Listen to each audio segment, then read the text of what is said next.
1818 ku South Africa kuna chibwirikiti.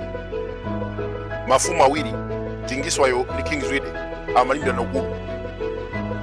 Pamene amafuna kuchita invade, Tingiswayo anaphedwa, koma nduna zake kuphatikiza Shaka Zulu anathawa. King Zwide amakayikira mafumu a mtundu wa Khumalo kuti ndi amene amuthawisa Shaka Zulu. Anatuma asilikali ndi kupha mafumu onse. Mmodzi wophedwa anali apongozi ake Mashobani, bambo ake a Nzilikazi.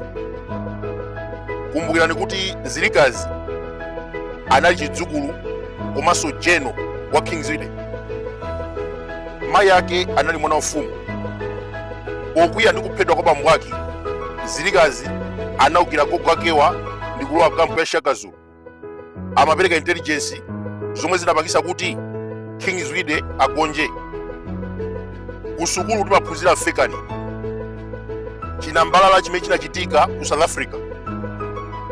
Shoshangani ndi Zwangendawa anali majeno a King Zwide. Anathawira ku Malawi mboma la Zimba, wina ku Gaza mdziko la Mozambique.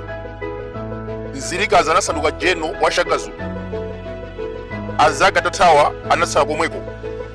Kanthawi kochepa anayamba kulimbirana ukulu ndi Shaka Zulu.